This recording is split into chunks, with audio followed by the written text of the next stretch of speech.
ہر قسم کی تعریف اللہ کے لیے ہے، وہ جلال و جمال اور کمال سے متصف ہے، اس کے خوبصورت ترین نام ہیں، کامل ترین صفات ہیں، اور سب سے عادلانہ اور سب سے محکم افعال ہیں۔ اور میں گواہی دیتا ہوں کہ ایک اللہ کے سوا کوئی معبود برحق نہیں، اس کا کوئی شریک نہیں، اور میں گواہی دیتا ہوں کہ ہمارے نبی محمد اللہ کے بندے اور اس کے رسول ہیں۔ درود نازل ہو آپ پر اور آپ کے آل و اصحاب پر۔ اما بعد، اللہ کے بندو، اللہ کا تقوی اختیار کرو اور اس کی اطاعت کرو۔ اللہ تبارک و تعالیٰ کا فرمان ہے اور اللہ تعالیٰ کا تقوی اختیار کرو، بے شک اللہ تعالیٰ سخت عذاب دینے والا ہے۔ اور اللہ تبارک و تعالیٰ کا فرمان ہے اور اللہ تعالیٰ کا تقوی اختیار کرو، یقیناً اللہ تعالیٰ جلد حساب لینے والا ہے۔ مسلمان بھائیوں، سب سے نفع بخش اور سب سے معزز علم اللہ کے ان اسماء حسنہ کا علم ہے جو سب سے حسین معانی، سب سے کامل، عظیم اور شاندار صفات پر دلالت کرتے ہیں، اور سب سے عظیم ترین چیز جس سے دل روشن ہوتا ہے اور فرحت و شادمانی حاصل ہوتی ہے وہ وحی کے چراغ سے اللہ کے اچھے اچھے نام اور بلند صفات کی معرفت ہے۔ جس نے انہیں قبول کیا، ان سے رضامند ہوا اور تسلیم کیا، ان کے آگے سر تسلیم خم کر دیا اور ان پر اس کا دل مطمئن ہو گیا اور دل کو سکون مل گیا، ان کے ذریعے اللہ کی عبادت کرتے ہوئے اس کی معرفت ان سے قوی ہو گئی تو ان کے ذریعے اللہ پر اس کا ایمان اور مضبوط ہو گیا اور رب کی عظمت اس کے دل میں اور بیٹھ گئی اور خالق کے لیے اس کی محبت و تعظیم اور شدید ہو گئی۔ اس کی بڑی ضرورت ہے کہ دلوں کے پیدا کرنے والے اور انہیں وجود بخشنے والے کو جانا جائے، اس سے محبت کی جائے، اس کا ذکر کیا جائے، اس کے ذکر سے خوش ہوا جائے، اس کی قربت اور نزدیکی طلب کی جائے، اور اس کا راستہ سوائے اس کے اور کچھ نہیں کہ اس کے ان اسماء اور صفات کی معرفت حاصل کی جائے جو قرآن کریم اور سنت مطہرہ میں وارد ہوئے ہیں۔ اور بندہ جتنا زیادہ ان کا جاننے والا ہوگا اتنا زیادہ اللہ کو جاننے والا، اس کو طلب کرنے والا، اور اتنا زیادہ اس کے قریب ہوگا۔ اللہ کے عظیم نام اور اس کی بلند صفات دل کو اس کی عظمت، اکرام، ہیبت و خوف سے بھر دیتی ہیں، اور یہ اللہ سبحانہ کے سوا کوئی جائے پناہ نہیں۔ اور یہ بات کہ اللہ سبحانہ کے سوا کوئی جائے پناہ نہیں، چنانچہ بندہ اپنی ضرورتوں اور دعاؤں میں صرف اللہ ہی کا رخ کرتا ہے، اس کے سوا کسی اور کا نہیں۔ اللہ تعالیٰ کے اسماء دل کو حرکات و سکنات میں اللہ کے خوف و تقوی سے مکمل طور پر بھر دیتے ہیں، اور بندے کی اللہ کے تقرب کے حصول کی رہنمائی کرتے ہیں۔ یوں وہ اطاعت میں جلدی کرتا ہے اور منہیات سے باز رہتا ہے۔ اس طرح بندہ جتنا زیادہ اللہ کے اسماء و صفات کو جانے گا اتنا زیادہ اس پر اس کا ایمان بڑھے گا، اللہ کے لیے عبودیت اور ہیبت و اجلال میں اضافہ ہوگا، اور اس کے لیے بندے کی عاجزی و انکسار اور اس کی طرف رغبت و طلب بڑھے گی۔ اللہ تبارک و تعالیٰ کا فرمان ہے اور اچھے اچھے نام اللہ ہی کے لیے ہیں، سو ان ناموں سے اللہ ہی کو موسوم کیا کرو۔ اور اللہ تبارک و تعالیٰ کا فرمان ہے وہی اللہ ہے جس کے سوا کوئی معبود نہیں، بہترین نام اسی کے ہیں۔ اور آپ صلی اللہ علیہ وسلم نے فرمایا اللہ کے 99 نام ہے، جس نے انہیں شمار کیا جنت میں داخل ہو گیا۔ متفق علیہ۔ انہیں شمار کرنے کا مطلب یہ ہے کہ ان کے الفاظ یاد کیے جائیں، ان کے مفہوم و مدلول کو سمجھا جائے اور ان کے تقاضوں اور احکام پر عمل کیا جائے۔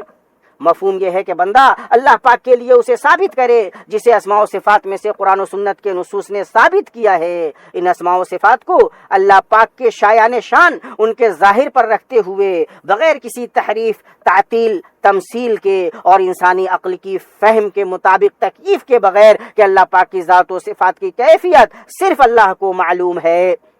اس علم کو اللہ نے اپنے پاس رکھا ہے، چنانچہ اس علم تک پہنچنے کا کوئی راستہ نہیں۔ اللہ تبارک و تعالی کا فرمان ہے اس جیسی کوئی چیز نہیں، وہ سننے اور دیکھنے والا ہے۔ ہم اللہ تبارک و تعالی کے لیے کمال مطلق کو ثابت کرتے ہیں، اور اللہ تبارک و تعالی کا فرمان ہے اور کیا تم اس کا کوئی ہمسر دیکھتے ہو، اور اس کا فرمان ہے اور اس کا کوئی ہمسر نہیں۔ وہ معبود اسماء و صفات، کمال و جمال کی صفات اور عظمت و جلال کے اوصاف سے متصف ہے۔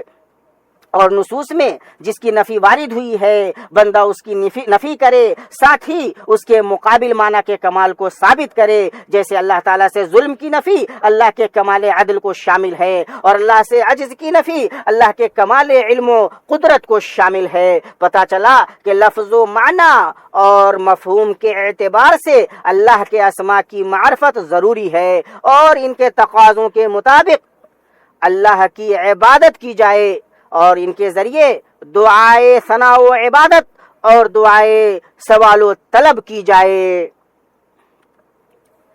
دعائے عبادت میں جب بندہ جان لے کہ اللہ ہی قوی، متین اور حکیم ہے تو وہ اپنے رب پر بھروسہ کرے گا، اپنے خالق کی طرف متوجہ ہوگا اور اس کے سوا مخلوقات کی طرف ملتفت نہیں ہوگا۔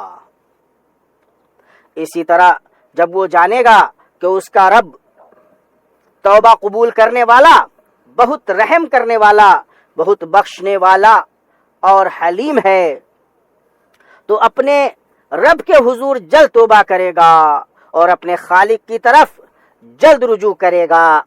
اور جو جان لے گا کہ اللہ رقیب، شہید، بصیر، لطیف اور خبیر ہے تو لازماً اسے ڈر لگے گا کہ وہ اپنے رب کی نافرمانی کرے، اور وہ ضرور اپنے معبود سے خوف کھائے گا۔ اور دعائے سوا و طلب یہ ہے کہ انسان اپنی حاجت کے مطابق اپنے روا سے دعا مانگے، اور دعائے سوال و طلب یہ ہے کہ انسان اپنی حاجت کے مطابق اپنے رب سے دعا مانگے۔ مثلاً کہے اے رحمان مجھ پر رحم کر، اے غفور میری مغفرت فرما، اے تواب میری توبہ قبول کر، اے رزاق مجھے رزق عطا فرما۔ انبیاء کرام کی اکثر دعائیں یا ربنا کی ندا کے ساتھ ہوا کرتی تھیں، کیونکہ دعا کرنے والوں کی دعائیں قبول کرنا، مانگنے والوں کو عطا کرنا اور مدد کے طلبگاروں کی فریاد رسی کرنا، یہ سب ربوبیت کے معانی میں داخل ہیں۔ اور اللہ پاک ہی تصرف کرنے والا، قدرت رکھنے والا، تدبیر کرنے والا، رزق دینے والا اور نوازنے والا ہے۔ صرف وہی معبود ہے کہ جس کے سوا نہ تو کسی سے دعا کی جاتی ہے اور نہ ہی کسی سے فریاد۔ اے اللہ ہمیں علم، اے اللہ ہمیں نفع بخش علم اور نیک عمل سے نواز، ہمیں ہدایت یافتہ رہنمائی کرنے والا بنا، ہمیں نہ گمراہ بنا اور نہ گمراہ کرنے والا بنا۔ اللہ تبارک و تعالیٰ کا فرمان ہے، کہہ دیجئے کہ اللہ کو اللہ کہہ کر پکارو یا رحمان کہہ کر، جس نام سے بھی پکارو تمام اچھے نام اسی کے ہیں۔ اے اللہ تو ہمیں ایسا علم عطا فرما جس کے ذریعہ تو ہم سے راضی ہو۔ اے اللہ تو پاک ہے، ہم تیری حمد و ثنا شمار نہیں کر سکتے، تو ویسا ہی ہے جیسا تو نے خود اپنی ثنا بیان کی ہے۔ اے اللہ درود و سلام نازل فرما ہمارے نبی و رسول محمد پر۔